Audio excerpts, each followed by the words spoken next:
안녕하세요. 순금쪽대 유재욱입니다. 오늘은 4월 16일 세월호 참사 11주기를 맞이하는 날입니다. 먼저 희생하신 분들의 명복과 유가족의 위로의 말씀을 드립니다. 잊지 않고 기억해야 될 일입니다. 여전히 미국과 중국, EU를 중심으로 관세라고 하는 한 리더의 정책에 의해서 전 세계 공급이 문제가 되고 있습니다.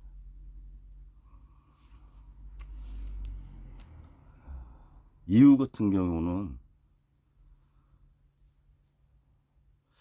복지를 상당한 오랜 시간 유지를 해왔어요. 복지를 할 만큼 부여했습니다. 대다수 국민들한테 복지를 실현해 주었고, 인구가 감소하는 부분에 대해서 또 인권적인 부분으로 이민자 정책을 추진하기도 했습니다. 산업에 있어서는 성장보다는 배분에 중점을 두었고, 기후 위기라고 하는 부분에 중점을 두고 친환경 산업 구조로 진행을 해왔습니다. 그러나 트럼프 대통령이 입각한 이후로 화석연료, 원유와 천연가스를 지속적으로 쓰겠다고 하는 정책으로 친환경 에너지에 대한 산업이 일부 위축을 받고 있는 상황이고요. 누적된 복지 자금과 이민자 수용, 이런 것들로 인해서 성장이 주춤하고 있고, 예산이, 재정이 어려움에 처해 있습니다. 특히 이민자 정책으로 자국의 국민이 실업을 겪어야 하는 그러한 상황이 직면하면서 내란이, 소요가 일어나기도 했습니다. 우리 한국도 이민자 정책을 해외동표청에서 긍정적으로 검토하는 것으로 알고 있는데요. 이민자 2세대가 나와서 사회에 진출할 때 자국의 우리 한국 국민들이 실업과 고용 면에서 불이익을 받지 않는 그런 장기적인 계획이 필요하다고 보아집니다.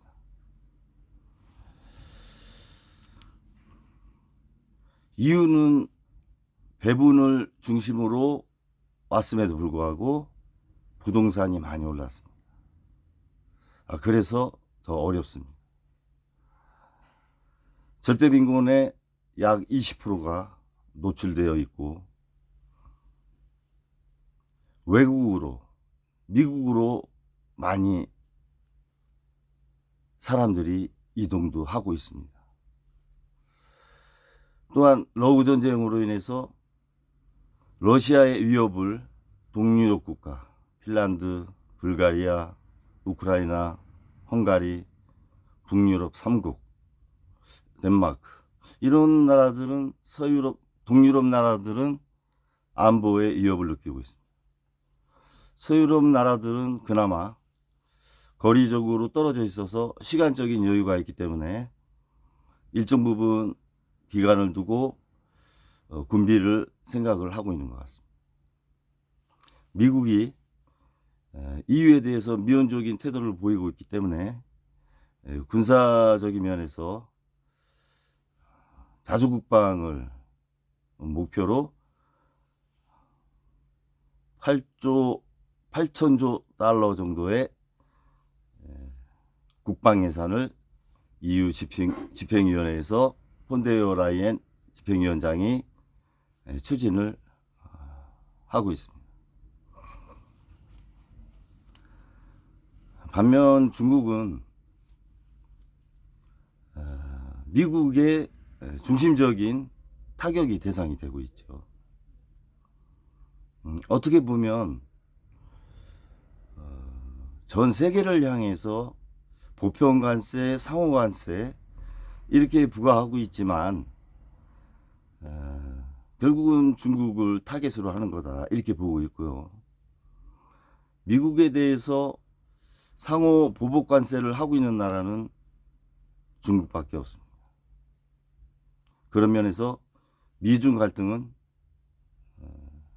평행선으로 당분간 치달지 않을까 그런 생각이 듭니다.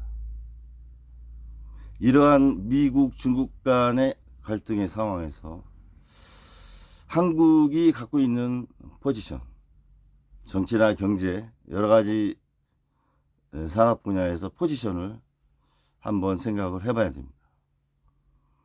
중국이 미국에 대해서 145%의 관세를 맞아서 125%의 관세를 부과를 하고 더 이상의 관세는 신경 쓰지 않겠다. 사실 100%가 넘는 관세는 의미가 없죠. 통상 자체가 안 되는 겁니다.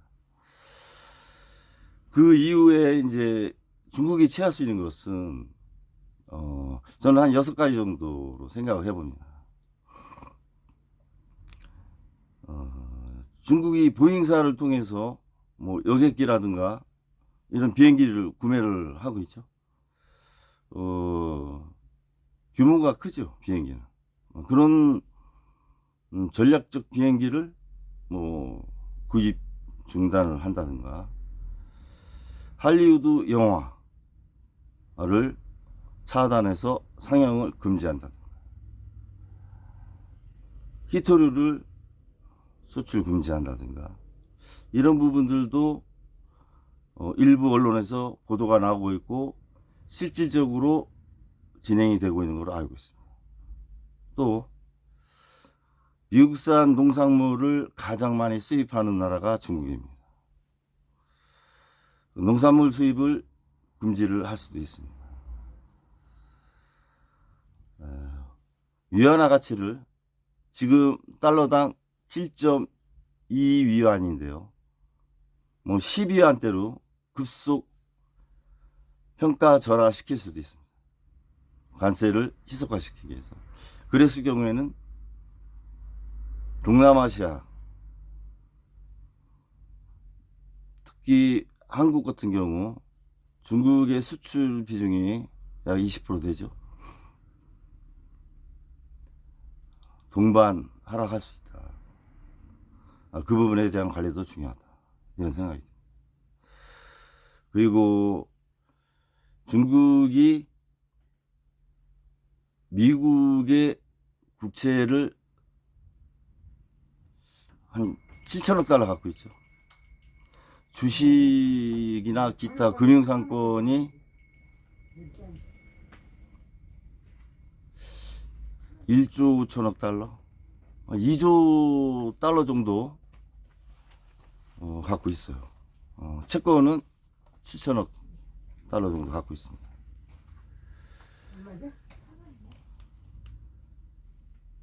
미국을 제외한 외국이 갖고 있는 미국 국채의 10% 정도를 중국이 갖고 있는 겁니다. 그렇게 많이 갖고 있는 건 아닙니다. 제일 많이 갖고 있는 곳이 일본이죠. 1조 2천억 달러 정도 되죠. 그래서 이런 뭐 한 6가지 정도를 점진적으로 대응 전략을 하지 않겠느냐, 이런 생각을 해보게 됩니다. 우리 한국 입장에서 중국은 매력적인 수요처였죠. 그러나 지금은 5대 굴뚝산업, 자동차, 조선, 철강, 석유화학, 뭐 이런 부분들이 대량 생산을 통한 저가 공세로 한국 산업이 대외 경쟁력이 상당히 감소했습니다. 그래서 일부 셧다운하고 수출도 감소하고 있습니다. 생산량도 많이 줄었고요. 굴뚝 산업은 그렇게 위협을 받고, 중국이 5년 전부터 신산업에 대해서 우주항공, AI, 반도체, 양자 컴퓨터, 이런 산업에, 또 로봇, 휴머노이드, 이런 산업에 집중적인 투자를 하고 있고, 그 결실이 나타나고 있습니다. 대부분 민간 기업이 주도를 하지만 국영 기업도 많은 참여를 해서 국가에서 보조금을 지원하기 때문에 자금의 압박을 받지 않고 연구개발에 집중을 하고 있는 상황입니다. 우리 한국하고는 상당히 차이가 있죠. 우리 한국이 AI 산업에 3년간 1조 5천억, 1년에 5천억씩. 투자도 아니죠. 스타게이트가 800조 아닙니까? 일본이 한 700조 투자하고요. 그런 상황에서 1조 5천억 3년에, 이거는 뭐 어떤 인프라 자체를 구성할 수 없는 금액입니다. 그래서 이 부분에 대한 정부 차원의 대책도 중요하다, 이런 생각이 들고, 사실 미국이 중국의 관세를 적용함으로 인해서 굴뚝 산업에 대해 상당히 수출 경쟁력이 떨어지면 역으로 한국 산업은, 한국의 굴뚝 산업은 좋은 기회가 될 수 있습니다. 그런 것들이 뭐 조선업에서도 좀 나타나고 있죠. 기회를 잘 활용을 해서, 관세 자체가 위기지만 그 관세로 인한 중국의 데미지가 한국의 기회가 될 수 있다, 이런 부분을 전략적으로 잘 활용하는 것도 중요하지 않느냐. 저는 트럼프 관세가 없었다면 10년 안에 중국이 반도체까지, 바이오나 반도체까지 한국을 넘어섰지 않겠느냐. 어떻게 보면 트럼프 관세가 독이면서도 일정 부분 약인 역할을 하고 있는 거다, 보기에 따라서는. 그런 생각이 좀 듭니다.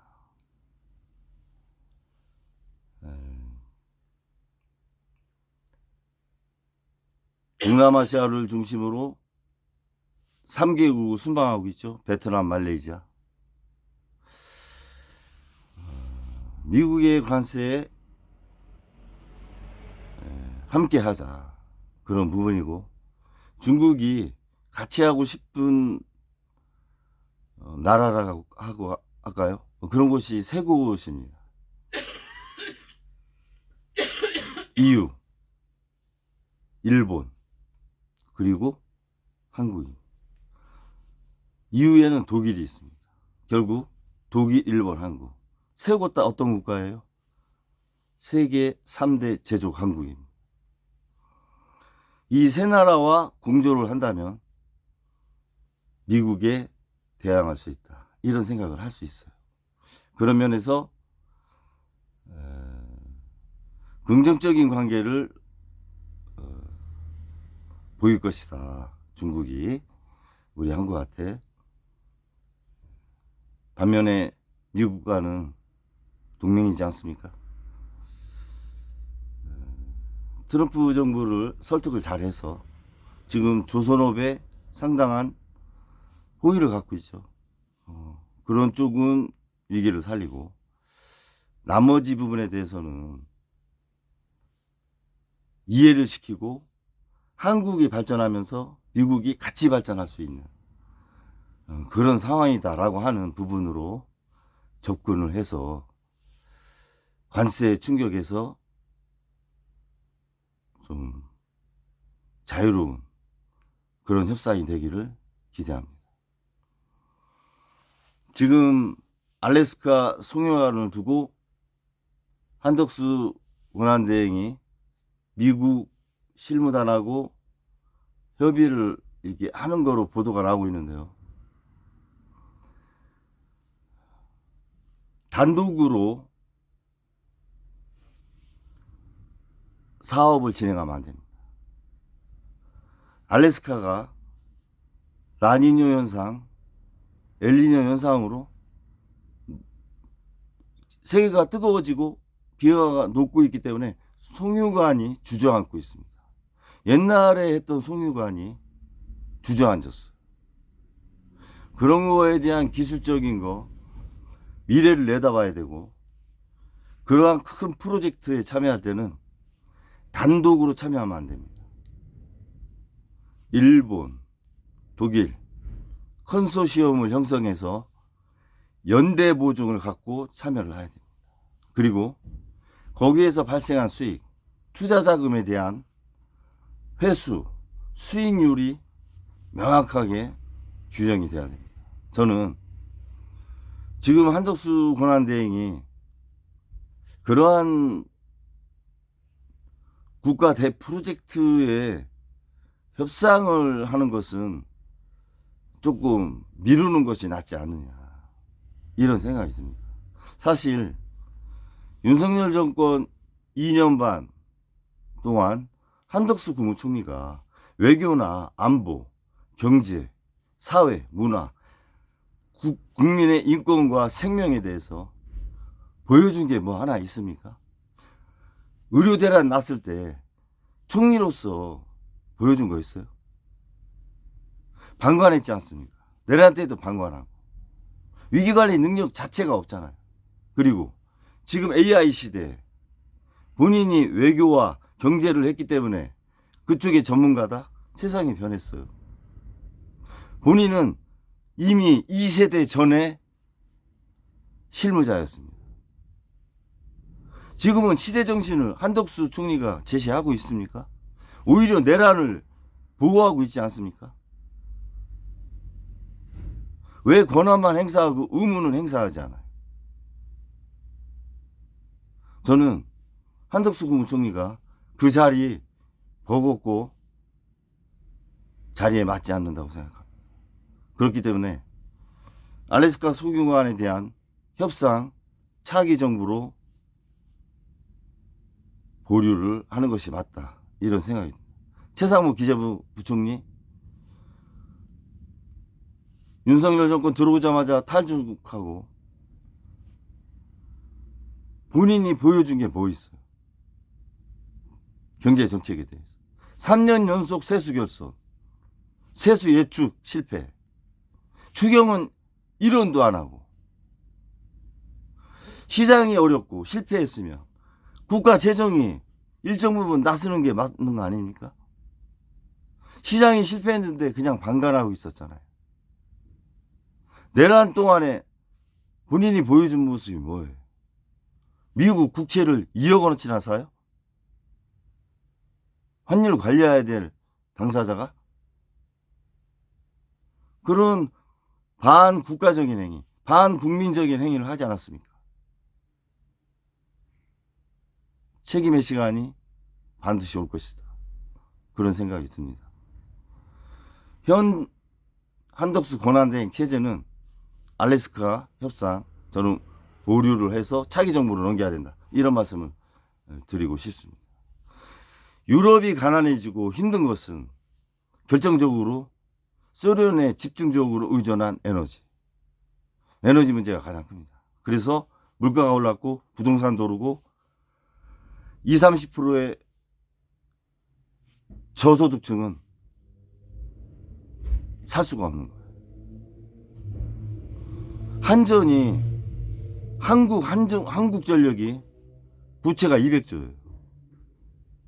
에너지 면에서 우리 한국도 원전이 경쟁력이 있다고 하지만 내부적으로 200조라고 하는 부채를 안고 있잖아요. 한전이. 에너지에 대한 인프라, 송전선 이런 부분에 대해서도 상당히 고심을 해야 된다. 에너지가 국력입니다. 국민이 많은 것도 국력이지만 AI 시대의 에너지는 국력입니다. 그런 준비도 필요하다고 생각이 듭니다.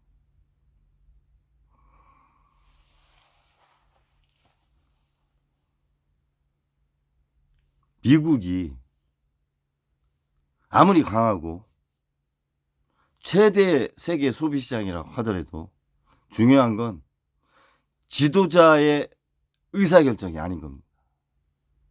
미국이 월남전을 그렇게 해서 정월 초하는 날 대공습을 성공적으로 하고 전세를 우위를 확보했음에도 불구하고 전쟁을 거두고 끝냈죠. 왜 그랬어요? 베트콩이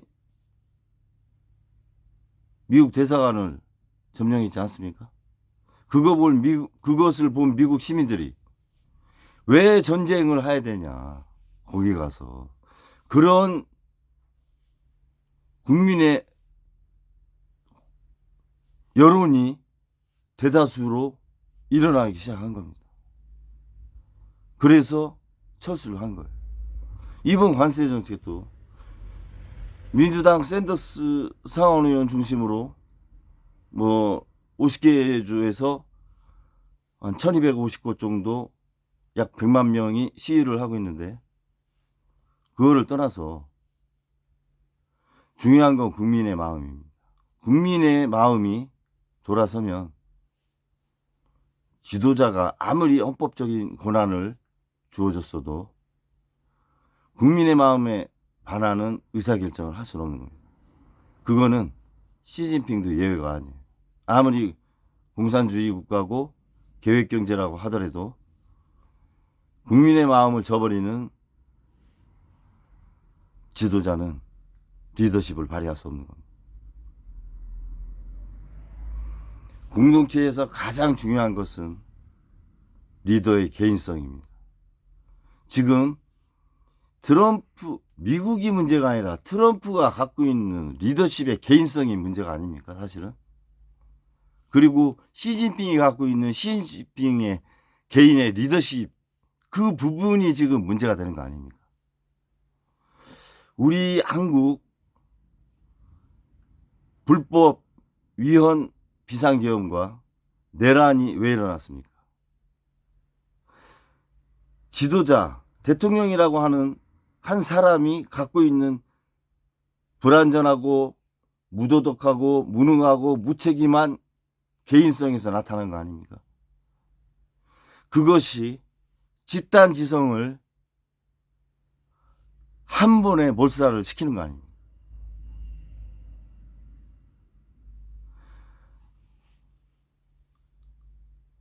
민주주의 사회에서 집단지성이 중요해요. 그러나 대표가 갖고 있는 개인성은 국민의 집단지성만큼 국가의 운명을 좌우합니다.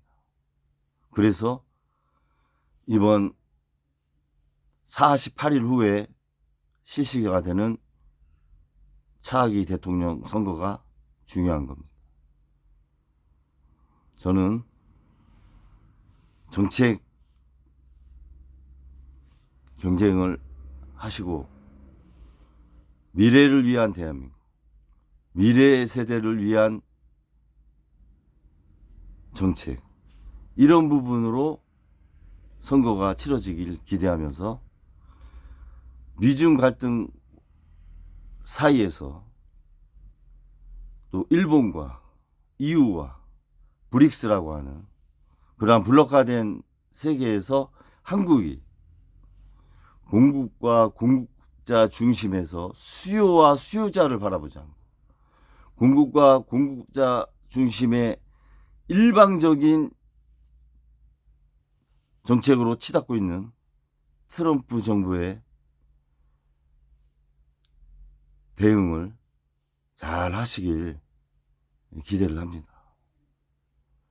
나라가 잘 돼야 저희 같은 영세 사업자도 살만하지 않겠어요. 정말 어렵습니다. 아침에 출근할 때 발걸음이 너무 무겁고 나오는 게 너무 힘들어요. 문을 닫고 샷다문을 내릴 때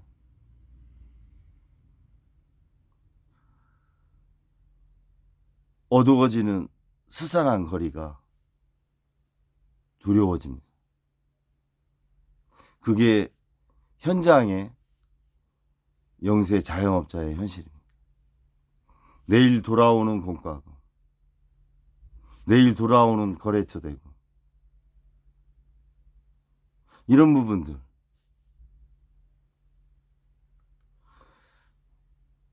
소비가 실종이 돼서 그런 것들을 갚아나가지 못하는 누적되는 상황. 1차적으로 저 개인을 탓하지만 국가가 일정 부분 혼란을 조성을 했고 거기서 국민들이 특히 사회적 약자, 영세한 서민들이 피해를 많이 봤으니 보듬어 줘야죠. 저는 12조 추경을 말씀하시는데 12조 추경에서 어디다 붙이시려고 12조 추경을 하셔요. 최소한 50조 이상은 하셔야 된다고 보아집니다.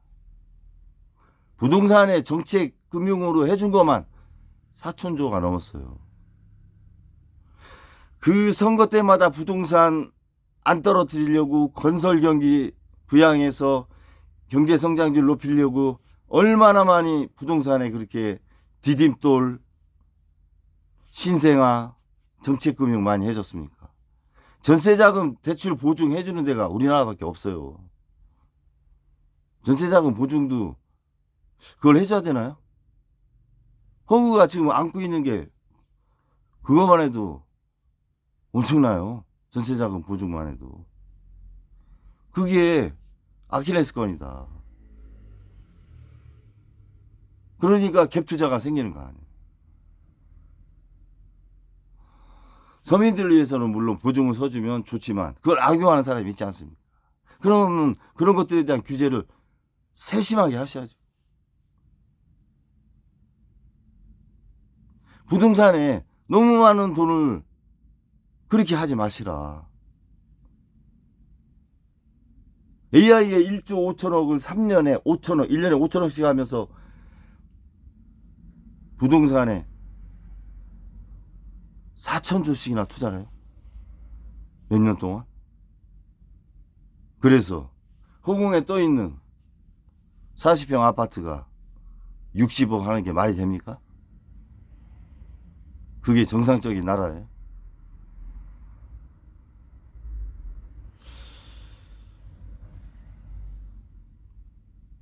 서울은 이미 도시로서의 기능이 상실됐다. 도시가 아니라 투기장소 그 이상 그 이하도 아니에요. 서울은. 사람이 살 수 없는 거. 3%의 상류층만 살 수 있는 거. 서민과 중산층은 도시 기능이 붕괴됐기 때문에 서울은 살 수 없습니다. 그게 경기권까지 저는 뻗치고 있다 생각해요.